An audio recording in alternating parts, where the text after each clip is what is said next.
உலகெங்கிலும் இருக்கிற தமிழ் சொந்தங்கள் எல்லாருக்கும் என்னுடைய வணக்கம். இன்றைக்கு எங்களுடைய யூடியூப் சேனலோடாக மூன்று மிக முக்கியமான நியூஸ் அப்டேட்டுகளை தான் பார்க்க போகிறோம். என்னென்ன அப்டேட்டுன்னு சொல்லி பார்த்தீங்கன்னு சொன்னால், கிளிநொச்சியில் டிப்பர் வாகனங்களுக்கு ஏற்பட்டுள்ள ஒரு ஆபத்தை பற்றி பார்க்க போகிறோம். மட்டக்களப்பில் இடம்பெற்ற ஒரு விபத்து, அது மட்டும் இல்லாமல் குறித்த ஒரு சாரதியால் 40 பேருக்கு மேற்பட்ட உயிர்கள் காப்பாற்றப்பட்டிருக்குது. ஸோ இந்த 3 விஷயங்களை தான் எங்களுடைய யூடியூப் சேனலோடாக இன்றைக்கி நாங்கள் பார்க்க போகிறோம். இந்த வீடியோவை பார்க்க விரும்புகிற சொந்தங்கள், எங்களுடைய சேனலை தொடர்ச்சியாக பார்க்க விரும்புகிற ஆட்கள் எங்களுடைய யூடியூப் சேனலை சப்ஸ்கிரைப் பண்ணி தொடர்ச்சியாக அடைஞ்சு கொள்ளுங்க. சமூக கருத்துள்ள வீடியோக்கள், நியூஸ் அப்டேட்டுகள் போன்ற எல்லா வீடியோக்களையும் உங்களுக்கு உடனுக்குடன் தந்து கொண்டிருப்போம். வாங்க வீடியோக்களை போகலாம். என்ன விஷயம்னு சொல்லி பார்த்தீங்கன்னு சொன்னால், முதலாவது விஷயம் கிளிநொச்சியில் அதிக அளவில் கள்ள மணல் ஓடுற செயற்பாடுகள் இருக்குது. விஷயத்தை கதைக்கிறதுக்கும் இன்றைக்கி கரண்ட் இல்லாத பிரச்சனையால் லைட்டிங்கில் கொஞ்சம் பிரச்சனை இருக்குது, கொஞ்சம் சமாளித்து கொள்ளுங்க.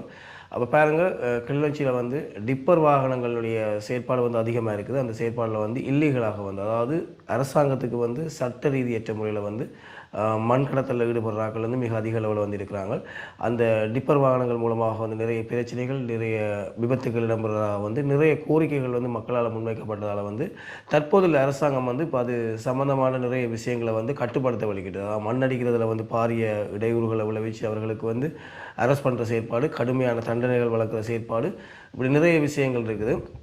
ஸோ இந்த அடிப்படையில் பார்த்தீங்கன்னு சொன்னால், நேற்றைய தினம் கூட தருமபுரத்தில் சட்ட ரீதியாக மண்ணல்னு ஒரு டிப்பர் வாகனம் கலைக்கப்பட்டு அது சரமுறையாக துப்பாக்கி சூட்டுக்கு இலக்காகி இருக்குது. அதனூடாக அவர்கள் அந்த துப்பாக்கி சூட்டை பார்த்தீங்கன்னு சொன்னால், டிப்பர் வாகனத்துடைய டயர் மற்றும் பெட்ரோல் டேங்களை குறி வச்சு தாக்கப்பட்டதில் அந்த டயர் மற்றும் பெட்ரோல் டேங்க் மிகப்பெரிய அளவில் சேதமடைஞ்சுள்ளதாகவும் தகவல் வழியாக இருக்குது. பாருங்கள், ஒரு குறிப்பிட்ட பணத்தை உழைக்கிறதுக்காக உயிரை பணயம் வச்சு இப்படி ஒரு தொழில் தேவையாக அரசாங்கத்தால் சட்டவிரோதம் என்று சொல்லப்படுற எந்த தொழிலை செஞ்சாலுமே அது மிகப்பெரிய ரீதியில் ஆபத்து ஏற்படுத்தி கொண்டே இருக்கும். ஸோ பணம் உழைக்கணுன்றதுக்காண்டி உங்களுடைய உயிரை இழக்கிற அபாயம், சிறை தண்டனையை எடுக்கிற அபாயங்களை எல்லாம் தாண்டி நீங்கள் குறித்த செயற்பாட்டில் ஈடுபடுறீங்க. குறித்த செயற்பாட்டில் ஈடுபடுறது கூட பரவாயில்லை, அதுலேயும் நீங்கள் குறிப்பாக அந்த வேகமாக அந்த மணலை கொண்டு செல்லணுன்றதுக்காக விபத்துக்கள் ஏற்படுத்துறதை ஏற்றுக்கொள்ள முடியாத ஒரு செயலாக இருக்குது. சரி, அடுத்த காணொலி என்னென்னு சொல்லி பார்த்தீங்கன்னு சொன்னால், குறிப்பிட்ட ஒரு பகுதியில் ஒரு சிங்கள ஏரியாவில் பார்த்தீங்கன்னு சொன்னால், ஒரு பஸ் 40 பயணிகளை ஏற்றிக்கொண்டு ஒரு வளைவில் சென்று கொண்டிருக்க பார்த்தீங்கன்னு சொன்னால், டித்வா புயலால் ஏற்கனவே அந்த வீதி பாதிக்கப்பட்டிருந்தது. அந்த பாதிக்கப்பட்ட இடத்துல பார்த்தீங்கன்னு சொன்னால், ஒரு வளைவு ஒன்று இருக்கிறது. வளைவில் வாகனத்தை திருப்பும்போது அது ஒரு மோதி சத்தம் போட்டு கேட்டதால் உடனடியாக அந்த பிரேக்கை அமர்த்தி அந்த சாரதி இறங்கி பார்த்துருக்கார். அதில் அந்த பஸ்ஸை இணைக்கக்கூடிய இணைப்பு 2 உடைஞ்சிருந்தான். கொஞ்சம் அந்த பஸ் பாதி அளவு விபத்துக்குள்ளாக இருக்கும். கீழே அப்படி எட்டி பார்த்தா 50 அடி பள்ளம். அப்போ உடனடியாக அந்த தொழில்நுட்ப கோளாறு அவர் கவனத்தில் கொள்ளாமல் அந்த பிரேக்கை அமர்த்தி அந்த 40 பயணிகளை காப்பாற்றினால இன்றைக்கு சமூக வலைதளங்களில் அவருடைய பெயர் மிகவும் பேசுபொருளாக இருக்குது. எங்களுக்கு முதல் சந்தோஷமான விஷயம், எத்தனையோ சாரதிகள் மதுபானம் அருந்தி விட்டு வாகனம் செலுத்தி விபத்துக்குள்ளாக்குறாங்க. அது மட்டும் இல்லாமல் சாரதி அனுமதி பத்திரம் இல்லாமல் கூட வாகனம் ஓட்டுறார்கள் இருக்கிறாங்க.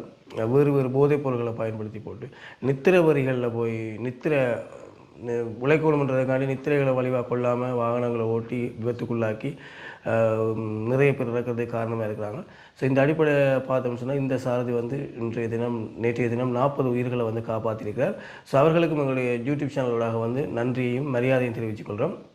அடுத்த விஷயம் என்னென்னு சொல்லி பார்த்தீங்கன்னு சொன்னால், மட்டக்களப்பில் இடம்பெற்ற ஒரு விபத்து தான். மட்டக்களப்பில் பார்த்தீங்கன்னு சொன்னால், மட்டக்களப்பு மற்றும் கொழும்பு வீதி உங்களுக்கு தெரியும். அந்த 2 வீதியில் பார்த்தீங்கன்னு சொன்னால், எதிரெதிர ஒரு மஹேந்திரா வாகனமும் ஒரு பைக்கும் மோதியதை குறித்த நபர் சம்பவ இடத்திலேயே இறந்திருக்கிறார். பைக் ஓட்டிக்கணும் அந்த நபர். எப்படின்னு சொல்லி பார்த்தீங்கன்னு சொன்னால், மஹேந்திரா வாகனம் மீன் ஏற்றி செல்கிற ஒரு லொரி மாதிரி இருந்திருக்கு, ஒரு சின்ன மஹேந்திரா உண்டு. அப்போ அந்த மஹேந்திரா வந்துட்டு எதிர பைக்கில் குறித்த நபர் வந்திருக்கிறார். 2 பேரும் நேருக்கு நேராக மோதியில் 7 மணிக்கு அவர் இறந்திருக்கிறார்.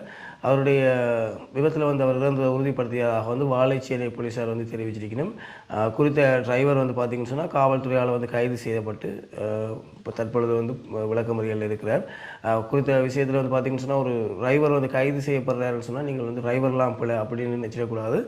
எந்த ஒரு விபத்து நடந்தாலும் குறித்த டிரைவரை காவல்துறை தங்களுடைய பொறுப்பில் எடுத்துக்கொள்வாங்க இல்லைன்னு சொன்னால், அவருடைய பாதுகாப்பு பிரச்சனைக்காக ஒருவர் இறந்து விட்டாருன்னு சொன்னால், அவருடைய உறவுகள் சகோதரர்கள் மூலமாக குறித்த டிரைவருக்கு பல்வேறுபட்ட பிரச்சனைகள் வரலாம், கொலை மிரட்டல்கள் வரலாம், உயிர் ஆபத்துக்கள் வரலாம்.